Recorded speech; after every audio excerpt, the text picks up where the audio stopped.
1988, cada jueves, la CORDIEP se reúne para escuchar, intercambiar, discutir y tener voz en la agenda de la educación pública de gestión privada del país. Estos momentos los llamamos plenarios. Desde hace tiempo en estos plenarios hemos relevado algunas inquietudes y también lo han hecho las asociaciones que tienen que ver con la figura del propietario y del representante legal en las escuelas. En este segmento del encuentro tenemos la oportunidad de reflexionar juntos sobre estos temas que nos importan a muchos. Les presento a José Luis González y Pablo Loco, que nos ayudarán a encontrar y echar luz a algunas respuestas a las inquietudes que hemos relevado y agradecemos mucho también, no solo en los plenarios, sino en las asociaciones provinciales que son miembros de la CORDIEP. ¿Qué tal, Pablo? ¿Cómo estás? Hola, Lili. Buenas tardes a todos. ¿Qué tal, José Luis? Hola, Lili. Saludos a todos los que están del otro lado. Un gusto. Comenzamos entonces a pensar, si les parece, con una inquietud que es muy recurrente en este relevamiento que hemos hecho sobre cuál es la figura tan importante en las escuelas del representante legal. ¿Qué podemos empezar a pensar sobre esta figura? Lili, ¿me permitís una reflexión inicial? Un pequeño aporte a tu introducción. El comienzo de la CORDIEP tiene que ver con un objetivo común de muchas instituciones que estamos en ese plenario, y que es la defensa de la libertad de enseñanza. Marca una diferencia con otros 2 años, donde las preguntas venían más relacionadas con la caja complementaria, la FIP y demás, y creo que no es casual. Me parece que tiene que ver esto de revisar el rol interno de la escuela con la situación que estuvimos viviendo, estamos viviendo de alguna manera, de la pandemia, que nos ha quitado espacio, libertad, encuentro con el otro. También nos ha dado algunas inseguridades, porque donde estábamos acostumbrados a ir a buscar respuestas a referentes externos al colegio, como las supervisiones, el Estado mismo, no nos ha dado las mayores certezas para salir. Y es la misma escuela la que ha tenido que encontrar esas salidas y ese encuentro con la comunidad. Y en ese sentido, el rol del representante legal como resguardo de la visión y la misión del colegio, creo que se ha revalorizado. Así que comparto eso como para empezar este espacio de conversar. Comparto Pablo, totalmente. creo. Sí, Lili, comparto totalmente la reflexión de José Luis, y esta última sobre todo, la función, rol, papel del representante legal como custodio justamente de esa autonomía de gestión que defender cada institución. Y destaco la importancia del rol del representante legal en ese aspecto, porque en algún punto es también la garantía de que el resto de los integrantes de la comunidad educativa se sumen a esa defensa. Específicamente las asociaciones de Río Negro y Misiones, por ahí yendo a algo más específico, decían cuál es el alcance de la responsabilidad del representante legal. Bien, empiezo yo con un comentario al respecto. Es cierto que hoy en día, sobre todo por grado de conflictividad y consecuencias de lo que implica asumir un rol y responsabilidades, la cuestión justamente de la responsabilidad en el ejercicio del cargo es una preocupación de todos aquellos que lo detentan. El punto es que antes de hablar de la responsabilidad del representante legal, creo que tenemos que dedicar unos minutos a entender cuál es el rol, función y naturaleza del cargo. Creo, José Luis, que podemos estar de acuerdo en definir al representante legal como el representante de la entidad propietaria. Es el representante del propietario no solamente ante los terceros, sino específicamente ante las autoridades de supervisión, y por lo tanto es la voz y la cara de la entidad propietaria. Más allá después de cómo delegue funciones, porque hay un principio administrativo fundamental. Las responsabilidades no se delegan, solamente las tareas. Exactamente. El punto es que, primero también, creo que es oportuno que hagamos una distinción de la terminología que usamos, porque la palabra representante legal muchas veces en la organización se utiliza para identificar a dos personas distintas dentro de una escuela. Por un lado tenemos al representante legal que llamamos orgánico, que tiene que ver con aquella persona que, según cual sea la organización de la entidad propietaria, la ley la denomina como representante legal frente a los terceros. Y esa regla no es propia de los institutos educativos, sino que es propia de la legislación en general para todas las personas jurídicas. Quizás es más claro como un ejemplo. En una sociedad anónima el presidente del directorio, en una asociación civil el presidente de la comisión directiva, en una SRL el gerente.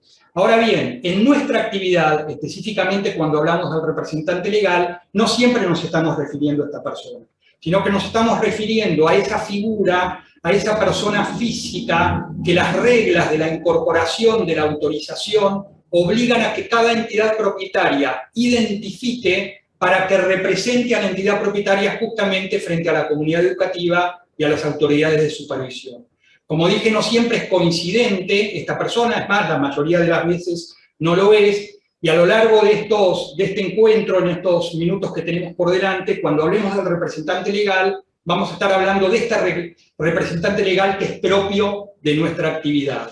Ya una función específica en el colegio. Exactamente, y que incluso tiene parte de sus funciones y responsabilidades determinadas por legislación específica del ámbito educativo y que muchas veces incluso varía de jurisdicción en jurisdicción. En relación a lo que comentaba José Luis al principio, ¿cuál es el rol del representante legal como custodio de la libertad de enseñanza y la autonomía de gestión en las instituciones? Quizás alguna herramienta, hasta algún consejo, José Luis. Yo te diría, Lili, que la misión del colegio, que fue generada por los fundadores, sea cual sea el tipo de escuela, las confesionales, de las distintas tipos que forman parte de Cordiep o de las entidades laicas, con sus diversos formatos sociales, tuvieron un objetivo marcado, con lo cual el primer y gran rol, como dijo antes Pablo, fue resguardar esa misión y mantener el objetivo para el que fue creado. Después tendrá que ver con qué miembros de la comunidad y con qué equipo de trabajo. Hoy no se puede pensar en decisiones unilaterales, sino en equipos de trabajo que alguien lidera. Yo diría acá que más allá de las aptitudes de la persona, lo que tiene que ver también en este espíritu de trabajo colectivo, tiene que ser las actitudes, ¿no? Que inviten a trabajar en común, que el resguardo es a veces saber decir que sí, es a veces saber decir que no, en un momento oportuno, con el tono adecuado. Es decir, el representante legal, insisto, más allá de que por ahí delegue, hay colegios que tienen capacidad de tener un director general, de distintos directivos, pero nunca va a perder esa responsabilidad de resguardar una forma, porque estamos además en un ámbito donde lo humano, donde el encuentro es fundamental. Entonces, tendrá que cuidar que ese formato para el cual fue ideado el colegio, ese objetivo que tuvo el colegio, de la mejor manera posible y adecuado a los tiempos, sea llevado a cabo, ¿no? Me parece que hay una responsabilidad más allá de las legales que es de mucho peso, ¿no? Porque el cumplir la misión, si no, ¿qué sentido tiene seguir teniendo derechos si no cumple los objetivos para los cuales fue creado? Sí, y si no actúa en resguardo de lo que fue esa vocación fundacional que hoy podemos, dentro de lo que es el marco normativo de la propia escuela, identificamos en el proyecto institucional, en el ideario, justamente lo que es la motivación fundacional. Una parte fundamental del rol del representante legal en este aspecto es gestionar, ayudar a que la escuela gestione en cumplimiento de todo el marco normativo que se le impone, tanto desde la legislación nacional como aquellas que se desprenden como consecuencia de la incorporación o autorización para funcionar, sin perder este espíritu que se desprende justamente de su ideario y de su proyecto institucional. Por lo tanto, el conocimiento, tanto del marco normativo, como para tener absolutamente presente cuál es ese espacio de autonomía institucional, resguardarlo, custodiarlo y contagiar al resto de la comunidad para tomar las decisiones sin perder ese espacio de autonomía, es parte de ese rol fundamental del RL. Yo te agregaría algo. Hay un monje benedictino que suele dar charlas para direcciones de empresa, Ansel Grun, en un libro Orientar Personas a Despertar Vidas, decía que el que administra lo que es de otro, en definitiva el representante legal, debe cuidar las cosas, él lo compara con los vasos sagrados. Entonces, es tan importante la misión porque está ahí contenido lo esencial del ser colegio, ese colegio en particular, ¿no? Entonces, yo lo asocio con eso. Digo, no es una responsabilidad menor, espero que no estén renunciando varios representantes legales. Bien. José Luis con esa reflexión nos eleva filosóficamente para entender justamente hasta dónde llega esta responsabilidad de custodiar del RL. Pero esto no pertenece únicamente a ese plano de reflexión, sino también que es una obligación legal. Como dijimos antes, el representante legal es el representante del propietario. Si yo como abogado tengo que definir la naturaleza de ese vínculo, es justamente el de la representación, es el contrato de mandato. Actúa por cuenta y orden del propietario y defiende los intereses del propietario. Si vamos al Código Civil y Comercial, cuando intenta definir de qué manera debe encarar, con qué responsabilidad debe encarar un mandatario los negocios que le encarga su mandante, dice que debe cuidarlos como si fueran propios. Debe cuidar los intereses de aquel que está representando como si se tratara de sus propias cosas. Bueno, esto no es solamente un mandato como ejemplificó recién José Luis, sino que se desprende como una obligación legal en el ejercicio de la función.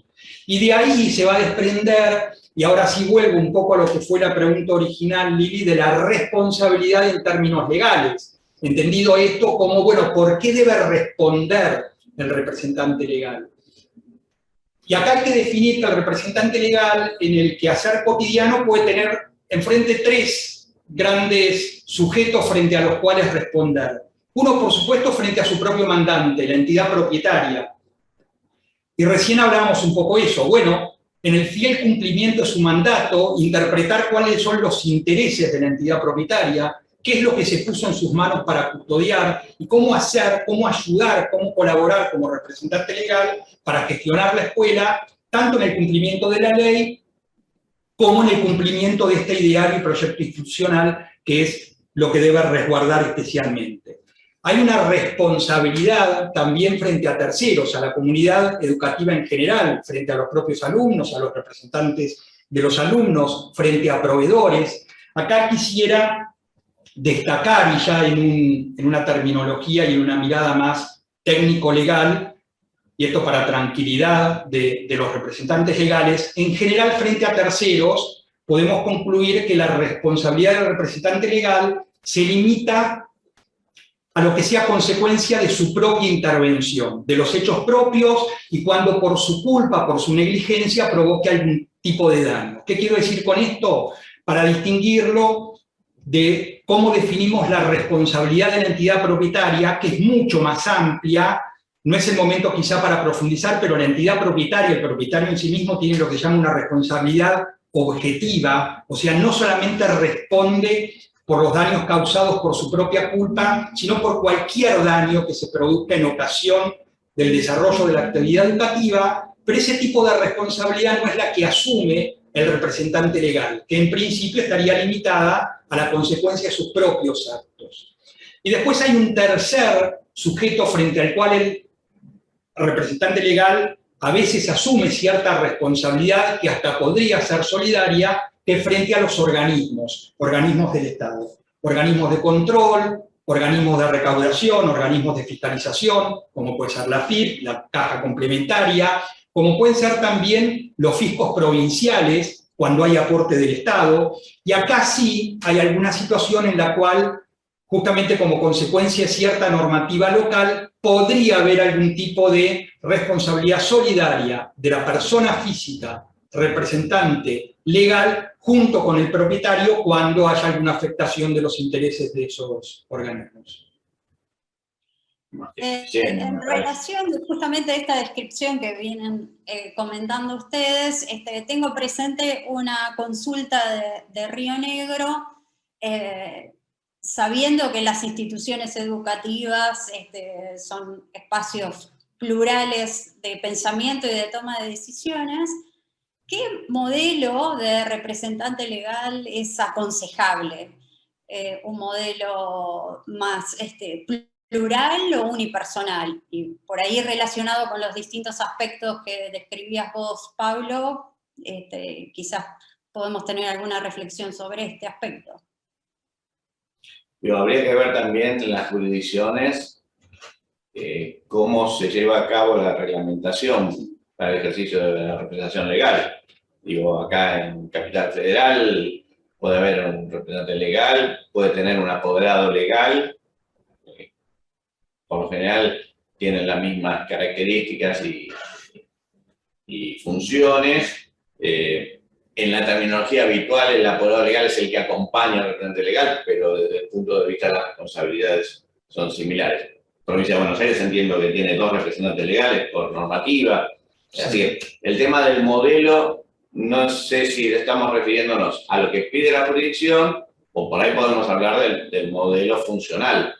Sí, y también creo que amerita hacer alguna distinción en la palabra plural, porque yo puedo tener más de un representante legal, como bien mencionó José Luis, la provincia de Buenos Aires es un ejemplo y creo que se repite en algunas otras jurisdicciones, esto de, la provincia, por ejemplo, exige como mínimo 2 representantes legales por nivel. En otras puede ser voluntario tener más de un representante legal. Ahora bien, tener más de un representante legal por nivel no significa una actuación plural conjunta. Si yo tengo más de un representante legal, pero en realidad actúan en forma indistinta y por separado, en realidad no es que tenga una conducción plural. No es igual que tener, por ejemplo, un cuerpo directivo que se expresa como cuerpo. ¿Se entiende, no, la diferencia? En realidad, no podría hablar por el marco regulatorio de todas las jurisdicciones del país, pero entiendo que en el formato de la mayoría, por lo menos de ella, y aún existiendo más de un representante legal por nivel, la actuación siempre es individual e indistinta. Desde el punto de vista de la organización de la tarea, para ver si en la toma de decisiones hay una actuación conjunta, esto va a depender de las características y organigrama de cada institución. Depende del tamaño, de las posibilidades económicas también, de tener más de una persona, de cómo se viven los roles. Conozco algunas organizacionas, estoy pensando, por ejemplo, ahora Lili, que compartimos alguna vez con Horizonte 2020, el modelo Barcelona, los jesuitas lo que hicieron fueron dividir las funciones de los 2 referentes, no lo llaman representante legal, pero tienen uno encargado de la parte académica, y hay otra línea, más llamado gerente, que se refiere a todo lo administrativo. Me parece que en esas posibilidades está también la riqueza de la diversidad y de las posibilidades. Habrá que sí, como decía bien Pablo antes, armar todo armónicamente, dejarlo bien plasmado en organigramas, en papers que queden institucionales. Y acá yo agrego algo que uno lo vislumbra en todos lados. Las jurisdicciones también tienen distintos modelos de incorporación. Hay algunos que incorporan la institución con sus distintos niveles y hay algunas jurisdicciones que incorporan cada nivel como si fuera una institución diferente. Y acá me parece que es vital el rol del representante legal institucional, el que mantiene la coherencia de los distintos niveles y la articulación de los distintos niveles, que es algo que nos diferencia, yo creo que ya me lo han escuchado, nos diferencia del Estado. Esta posibilidad de articulación institucional es una diferencia sustancial que la gestión privada tiene y que me parece que el representante legal tiene que saber aprovecharla fundamentalmente. Sí, y elemental para mantener justamente la integralidad en la gestión de la escuela, independientemente de la división en los niveles. Hay un punto también vinculado a esto, perdón que me toca a mí llevarlo a las cuestiones un poco más terrenales, que va a depender, y por eso justamente depende del modelo de gestión que tenga cada institución. El representante legal, un mismo representante legal, inclusive en una misma jurisdicción, porque esto no depende del marco normativo, puede establecer vínculos diferentes con la entidad propietaria, a punto tal que podemos encontrar entidades en las cuales, instituciones en las cuales el representante legal está vinculado con una relación de dependencia con la entidad propietaria y en otras no. Y esto, en la medida que el formato que le demos a ese vínculo, sea relación de dependencia sí o relación de dependencia no, responda y tenga una correspondencia con la realidad de la contratación, porque sabemos que acá puede generarse algún error con consecuencias severas, si no hay justamente una coherencia entre la formalidad y la realidad de la contratación, pero eso va a determinar justamente esa diferente naturaleza del vínculo, va a determinar en forma totalmente distinta la forma en que ese representante legal se vincule con la organización y con la entidad propietaria. Yo aclararía un poquito más porque tengo cierto temor, ¿no? Tiene que ser muy claro para que sea una locación de servicio. ¿Por qué no le tirás los tips? Bien, sí. Vayamos a ese punto. Y acá tenemos que necesariamente dedicar 1 o 2 minutos a un aspecto muy técnico del derecho laboral. Cuando la organización contrata a una persona, sea representante legal, un docente, un no docente, el formato que le voy a dar ese vínculo desde el punto de vista legal, el encuadre legal, si es una relación de dependencia o no, no depende nada más que de la voluntad de las partes. Acá justamente tiene una importancia fundamental lo que llamamos el orden público laboral. Cuando en la naturaleza, en la realidad de esa vinculación, se presentan ciertas características que definen el vínculo, que configuran en los hechos una relación laboral, la entidad propietaria está obligada a encuadrarlo como tal. No es una opción no hacerlo. Y esto es lo que nos pasa dentro de las organizaciones educativas con, podríamos decir, el 99% de las personas que prestan algún tipo de servicio. ¿Por qué? Porque justamente como producto de lo que es la gestión de la escuela, gran parte de las personas físicas que se vinculan con la escuela y prestan servicios para ella, están sujetas al cumplimiento de días y horarios, están insertas en un organigrama, siguen instrucciones de una escala jerárquica, de alguna manera les es provisto el material de trabajo, no tienen la posibilidad de elegir con quién trabajar o quién no, si es que nos referimos a los alumnos, por ejemplo. Entonces, cuando están presentes estos hechos reveladores de ese vínculo, el encuadre como una relación de dependencia es inevitable. Y en realidad, si no la encuadramos como tal, probablemente estemos cerca de lo que se llame el fraude laboral por tener encubierta una relación detrás de una figura jurídica distinta. Sin embargo, el ejercicio de un mandato, de una representación, permite cumplir los objetivos sin que estén presentes gran parte de estos hechos reveladores que mencionamos. Alguno podrá decirme que con los desafíos de hoy en día quizás sea difícil, pero no quiere decir que sea imposible. Entonces, entiendo que la preocupación de José Luis está orientada a lo siguiente.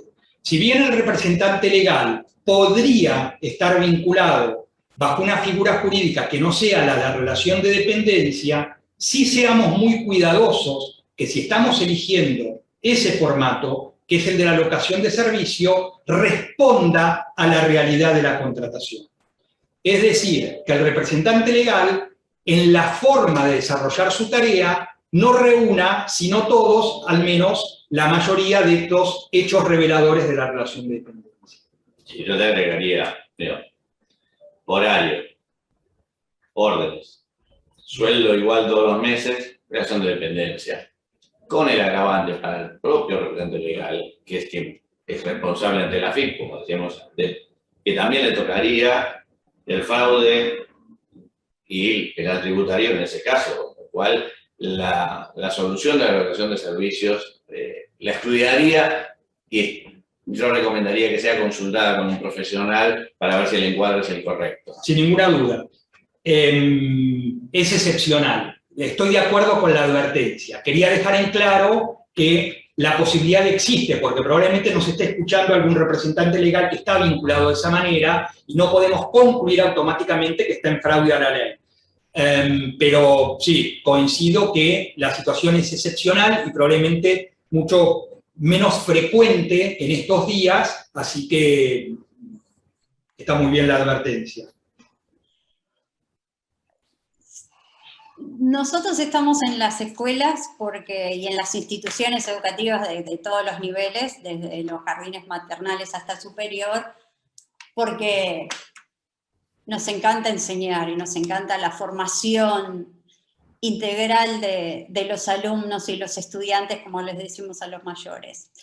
Y un gran logro de las sociedades es el derecho a la educación y a la escolarización. Una consulta recurrente de varias jurisdicciones y también en general de Córdoba y Río Negro es ¿qué pasa con esta situación y el derecho de admisión? Todo tuyo. Ok. No. Creo que el derecho a admisión es una... Cuando hablamos de derecho a admisión, primero vamos a definirlo. En general, los abogados, y entiendo que cuando hablamos con las escuelas, hablamos como el derecho a admisión, como esa potestad, esa atribución unilateral de la escuela de rechazar a algún aspirante, sea que se presenta por primera vez en la escuela o al momento de la reinscripción. Como, reitero, la decisión unilateral del colegio, el rechazo a una solicitud de inscripción o reinscripción. Analizado desde ese punto de vista, no cabe ninguna duda que tenemos mucho para decir desde el punto de vista técnico-jurídico, incluso podríamos hablar de la evolución en los últimos 40 o 50 años de cómo fue mirado desde el punto de vista legal y hasta judicial el ejercicio del derecho de admisión, pero no cabe ninguna duda, vos creo que en la pregunta lo anticipás, ya qué es lo que está en juego cuando se toma una decisión de esas características. Por lo tanto, y a pesar de ser abogado, soy de los que aceptan que no tenemos que mirar la problemática de la no admisión en la escuela únicamente desde el punto de vista jurídico. No obstante lo cual, y creo que está muy bien que en conjunto le dediquemos unos minutos, quiero aprovechar, sí, para decir lo siguiente, para intentar contribuir o al menos no alimentar una suerte de mito que se instala en los últimos años, que es que las escuelas de gestión privada ya no tienen la posibilidad de ejercer el derecho a admisión. Y esto es un error, Y reitero, creo que no solamente que es un error, sino que con la repetición, y si no luchamos contra este error, lo que estamos haciendo es acotando cada vez más esta posibilidad que bien ejercida y ejercida dentro del marco de la ley, es algo que preserva y es un recurso y muchas veces hasta de autodefensa de la institución, de sus propios valores, de su propio ideario y de la propia comunidad. ¿Cuál es una de las manifestaciones que justamente no es producto nada más que de una opinión personal o profesional? Una de las mejores manifestaciones del propio ordenamiento jurídico de la existencia del derecho a admisión es que está regulado legalmente. La ley no regula lo que no existe. Ciudad de Buenos Aires, provincia de Buenos Aires, cada una tiene una ley de reglamentación del ejercicio del derecho a admisión. Entiendo que otras jurisdicciones, aunque no sea en el estándar de ley, pero en alguna otra normativa, regulan también el ejercicio. A pesar de que estas regulaciones muchas veces implican alguna suerte de limitación en la forma de ejercerlo, son la primera prueba de que el derecho existe. Entonces podemos concluir que el derecho a admisión de las entidades privadas existe y acá no hay diferenciación ni de su formato jurídico, ni de si tienen aporte del Estado o no lo tienen. Otro mito instalado también cuando hablamos de derecho a admisión. Sí, por ahí yo lo que agregaría sería que el derecho a admisión, primero, como bien decía Lili, a nosotros nos gusta enseñar, así que queremos tener a todos los pibes adentro. Pero ciertamente, muchas veces se denota, sobre todo de las familias, el no compartir el proyecto educativo diario.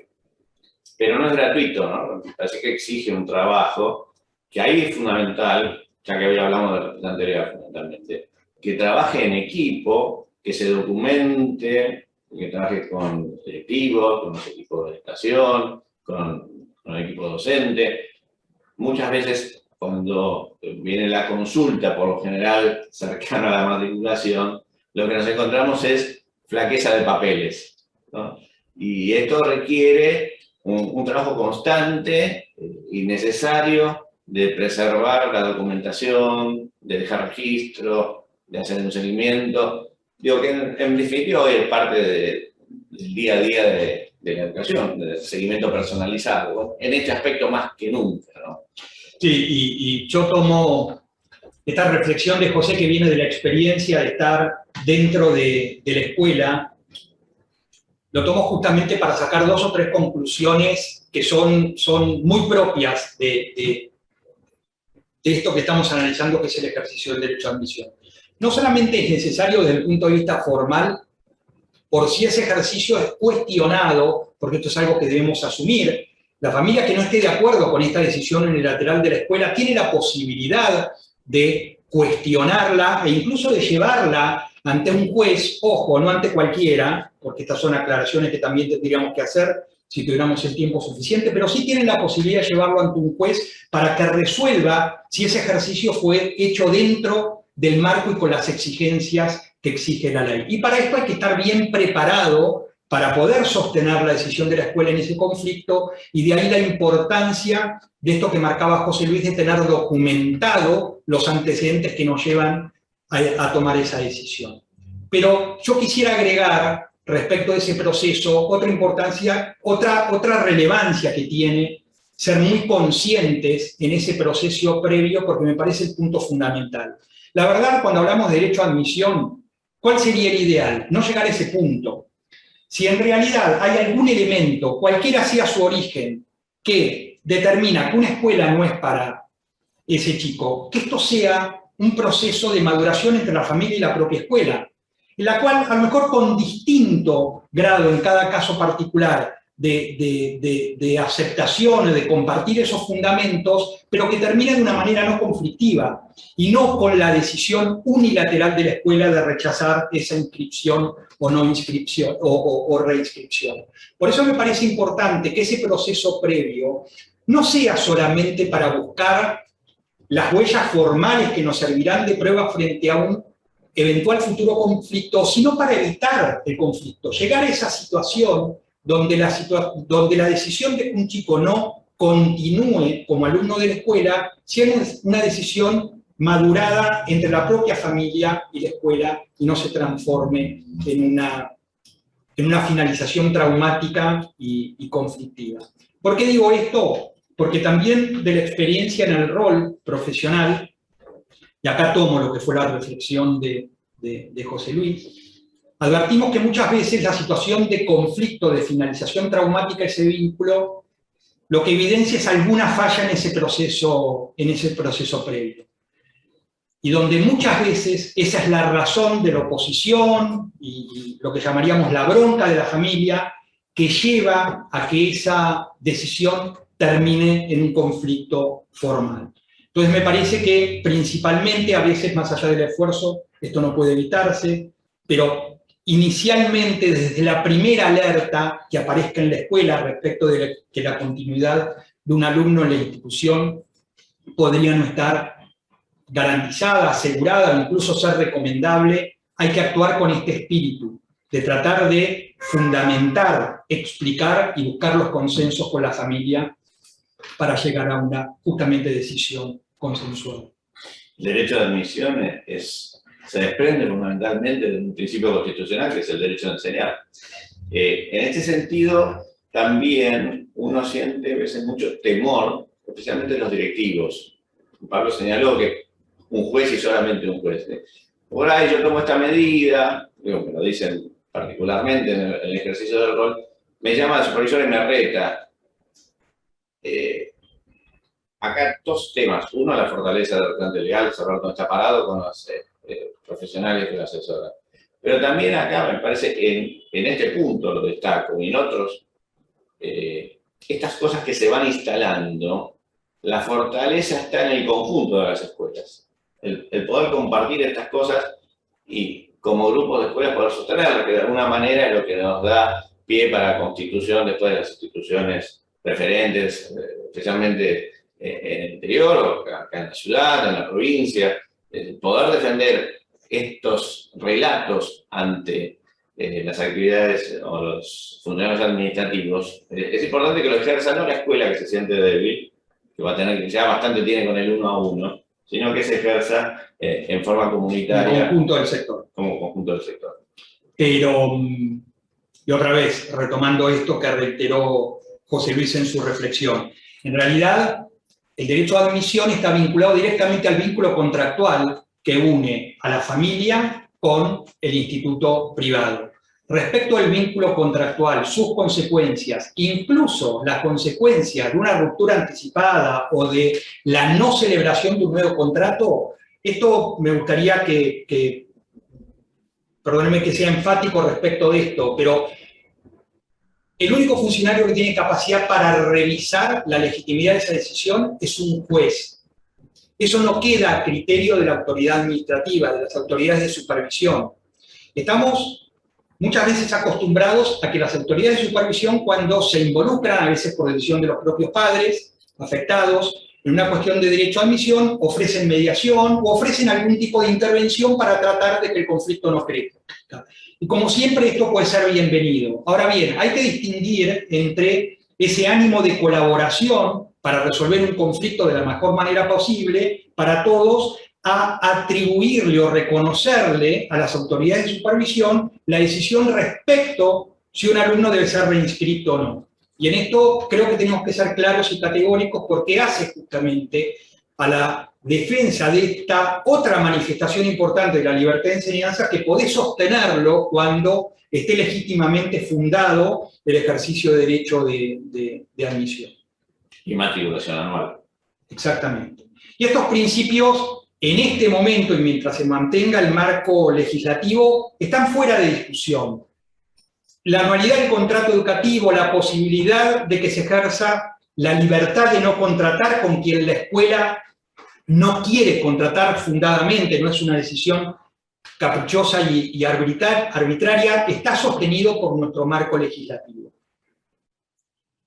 Los derechos que están reconocidos en el marco legislativo están, pero la defensa es una tarea de todos los días. Y acá vuelvo a lo que fue nuestra primera reflexión cuando hablábamos del rol del representante legal.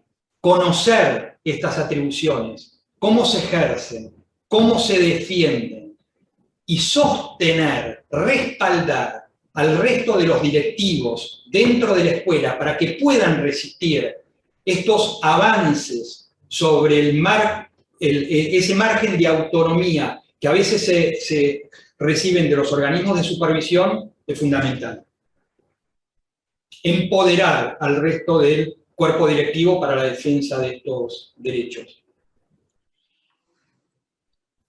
Si les parece, como para ir siendo atentos a los que nos están escuchando, podemos hacer una última reflexión que se relaciona bastante con lo que venís diciendo vos, Pablo, recién, y José Luis, que es las escuelas privadas tenemos la potencia de organizar equipos. Hay una inquietud muy explícita respecto de los avances de los concursos para el acceso a los cargos directivos que está sucediendo en algunas provincias como San Juan y Santa Fe. Creo que tenemos que reflexionar juntos que es algo que está sucediendo en este momento.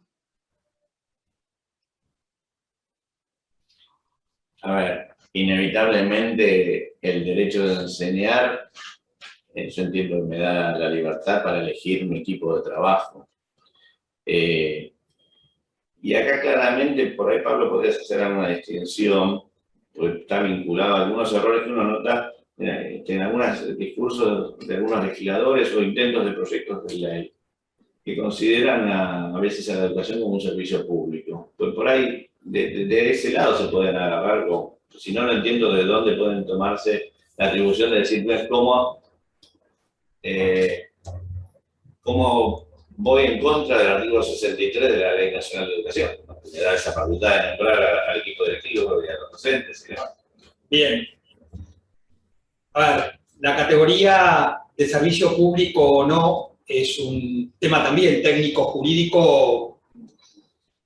Que está en el fondo. Sí, absolutamente, pero que no es fácil, no es sencillo de transmitir, por lo menos para mí, y en poquitos minutos voy a intentar hacerlo quizá no con toda la precisión técnica, pero haciendo el mayor esfuerzo para transmitir la diferencia entre ser un servicio público y no serlo.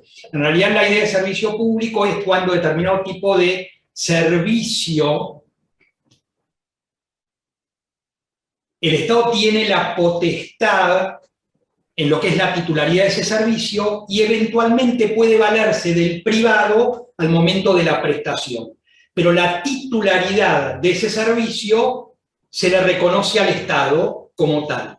Bueno, nosotros entendemos por todo nuestro marco normativo, desde la Constitución Nacional y Ley Nacional, que respeta incluso en la propia definición del servicio educativo y cuando se refiere a educación privada, que el servicio justamente que prestan las entidades privadas no responde a la categoría de servicio público. Más allá del interés público, más allá de la incorporación y reconocimiento de los estudios, incluso más allá del financiamiento al cual acceden algunas entidades privadas. Esto no modifica esa naturaleza jurídica. ¿Qué significa que no constituye un servicio público? Que en realidad el derecho a enseñar radica la titularidad en la propia sociedad, en los propios habitantes, en la propia familia, y cuando lo prestan a través de las organizaciones de la propia sociedad, no lo hacen en nombre del Estado, sino que lo hacen en nombre propio.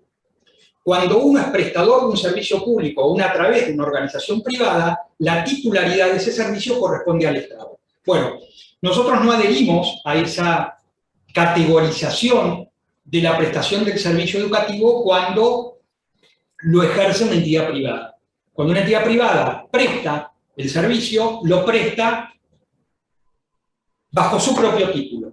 ¿Se entiende? Lo que hace el Estado, y así lo define la ley, es reconocer a esa entidad, y esto implica el reconocimiento de los estudios y todo lo que se desprende de eso.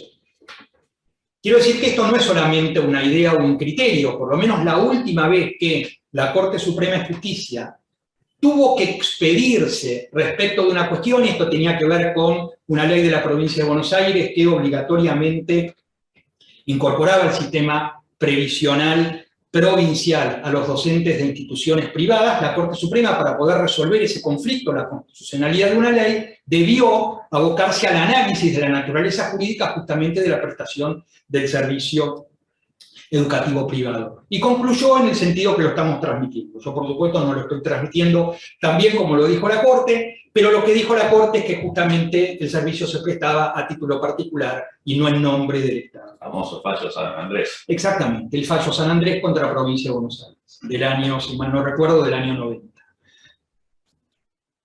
Bien, uniéndolo con este comentario de José Luis, tratándose, reitero, independientemente de la autorización, de la incorporación e incluso hasta del financiamiento, se trata de una actividad que se presta per se, no en nombre del Estado, y la organización es total y absolutamente privada. La gestión es privada, pero la titularidad del servicio, el carácter de empleador, es de naturaleza privada. A estas